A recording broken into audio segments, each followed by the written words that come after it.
Aladdin ও আশ্চর্য প্রদীপ।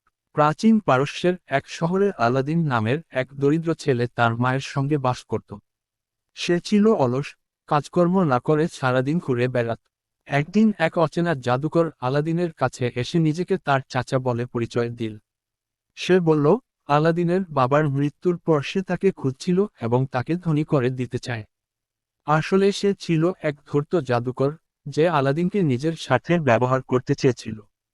জাদুকর আলাদিনকে এক গোপন গুহার সামনে নিয়ে গেল এবং বলল, তুমি যদি এই গুহায় প্রবেশ করো, তবে তোমার ভাগ্য বদলে যাবে। ভিতরে এক আশ্চর্য প্রদীপ আছে, সেটি নিয়ে এসো। আলাদিন গুহায় প্রবেশ করে দেখল, সেখানে সোনার মুদ্রা, মূল্যবান রত্ন আর জাদুকরী প্রদীপ আছে।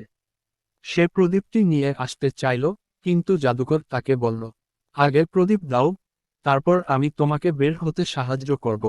আলাদিন সন্দেহ করল এবং প্রদীপ না দিয়ে বের হওয়ার চেষ্টা করল। এতে জাদুকর রেগে গিয়ে দরজা বন্ধ করে দিল, আর আলাদিন গুহায় বন্দী হয়ে গেল। আলাদিন হতাশ হয়ে প্রদীপটি পরিষ্কার করতে গেলে হঠাৎ তার ভেতর থেকে এক বিশাল জিনি বেরিয়ে এল। জিন বলল, হে প্রভু, আমি আপনার সেবা করতে প্রস্তুত। আপনি যা চান তাই হবে। আলাদিন ভয় কাঁপছিল, কিন্তু সাহস করে বলল, আমাকে এখান থেকে বের করো। সঙ্গে সঙ্গে জিন তাকে গুহা থেকে মুক্ত করল। আলাদিন বাড়িতে ফিরে এল এবং ধীরে ধীরে জিনের সাহায্যে ধনী হয়ে উঠল। আলাদিন ধনী হওয়ার পর শহরের সবচেয়ে সুন্দরী রাজকন্যা বদর আল বুদুরকে দেখে প্রেমে পড়ে যায়। সেই জিনের সাহায্যে রাজপ্রাসাদের জন্য দুর্দান্ত উপহার পাঠায় এবং রাজকন্যার বাবার, রাজা, অনুমতি পেয়ে রাজকন্যাকে বিয়ে করে। জিনের সাহায্যে আলাদিন একটি বিস্ময়কর প্রাসাদ তৈরি করে, যা রাজপ্রাসাদ থেকেও সুন্দর ছিল। আলাদিনের ভাগ্য বদলে যাওয়ায় সেই দুষ্ট জাদুকর আবার ফিরে এল।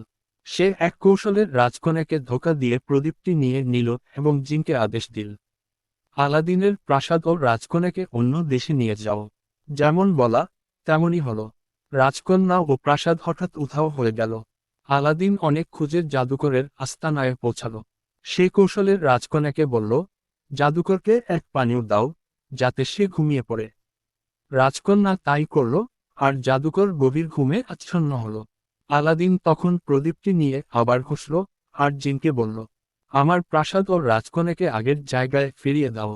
সঙ্গে সঙ্গে সব আগের মতো হয়ে গেল, আর আলাদিন রাজকন্যাকে নিয়ে ফিরে এল।